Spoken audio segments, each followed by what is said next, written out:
130 kilometres వేగంతో పోతుంది. ఎలాంటి పెట్రోల్ ఖర్చు లేకుండా ఉపయోగపడింది.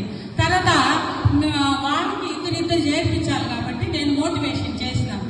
మోటివేషన్ చేస్తే వాళ్ళు ఎందుకులే ఈ బండి, మా ఇంట్లో పెట్రోల్ బండి ఉంది, మళ్ళీ ఇదొకటి ఎందుకు, ఈ ఐడి వేస్తే డబ్బులు వస్తుందో రాదో, ఎంత వస్తుంది అని అట్లా నిరుచాము. ఒకవేళ వేస్తామని వేరే వాళ్ళు ముందుకు వచ్చినా వేరే వాళ్ళు అక్కడ పోయి చెడిపేస్తున్నారు. అలా కాకుండా ఇప్పుడు ఎవరికైతే నిజంగా ఆటలో వాడికి అన్నం పెట్టాలి, అప్పుడు వాడు తృప్తిగా భోజనం చేస్తాడు. అదేవిధంగా ఏడిఎంఎస్ లో ఎలక్ట్రికల్ 2 వీలర్ కావాలనంటే ఎవరికైతే నిజంగా అవసరం ఉందో వాడికి గుర్తించి మనం ఐడి వేస్తే మనము చాలా సక్సెస్ కాగలుగుతాము. అట్లాంటి వారిని పట్టుకొని ఐడి నంబర్లుగా ఏ టీము బి టీము అట్లా మీరు చేయించుకుంటా పోతే బాగుంటుందని నా మనవి. నా పేరు ఎన్ ఉమాకుమారి.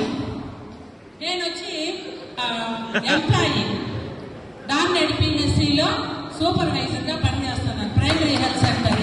కాబట్టి ఎవరికి అవసరమో వాటిని గుర్తించి మీరు ఐడి మీరు వేసుకున్నారంటే మీరు జీవితంలో సక్సెస్ అవుతారు. పనికి వాళ్ళ దగ్గర పోయేసి సరేలే వీళ్ళు ఏదో చేర్పించి ఘనకార్యం సాధిస్తారని మీ దగ్గర ఉండే డబ్బులు మాత్రం వేయమాకండి. ఏమంటే వాళ్ళు ఇద్దరు మాకు చాలేదు కాబట్టి మేము ఇట్లా ఉండాము, మాకు బండి వద్దు అని దద్దమ్మలాగా కూర్చొని ఉంటారు. అలా కాకుండా వాళ్ళలో ఎవరైతే ఇప్పుడు దొంగనైనా క్షమించవచ్చు కానీ సోమరిని క్షమించకూడదు. దొంగ ఎందుకు అవసరం పోతాడు, దానికి అవసరం డబ్బులు కావాలి అనే దానికి పోతాడు. సోమరి ఎంతో పడుకొనే ఉండి కనీసం పెట్టిన తిండి కూడా టయానికి తినకుండా నిద్రపోతాడు.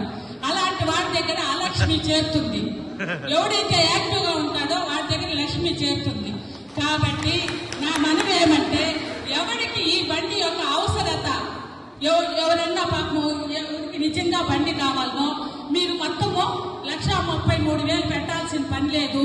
మీరు ఒక ఐడి 15,000 16,000 వేసి ఐడి చేయండి. ఇదే మార్గం అవసరమైన వాళ్ళని ఇద్దరిని చేర్పించండి. వాళ్ళ తరఫున వచ్చే ఇన్సెంటివ్ తో కూడా నెలగా మీరు ఈ బండి కట్టుకోవచ్చు అనే ఒక యాక్టివ్ ఉంటే మీరు సక్సెస్ అవుతారు. లేదంటే మీ జీవితంలో మీరు సక్సెస్ కాలేదు.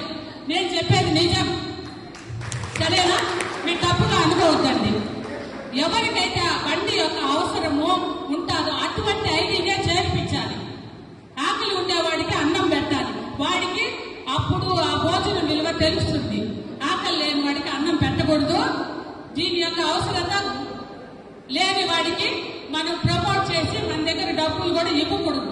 మన మాటల ద్వారానే మనం ప్రమోట్ చేయాలి. సరేలే ఇద్దరు చేస్తారు మనకి ఇంకా బాగా పెరుగుతుంది అనుకుంటే అది తప్పు. మీ దగ్గర డబ్బులన్నా ఇవ్వకండి, కానీ ప్రమోట్ చేయండి. ఎవరికైతే అవసరమో వాడికి మాత్రమే ప్రమోట్ చేసి చేర్పించండి. అప్పుడు మీరు జీవితంలో సక్సెస్ అవుతారు. ఇది నా మనవి. కుమారి మేడం, పులి టైగర్ ఒకసారి గట్టిగా ఎట్లాల్సింది అంటారు. వాస్తవానికి కూడా మేడము ఏదో చేతి హెల్ప్ చేద్దామని ఐడీలకు అమౌంట్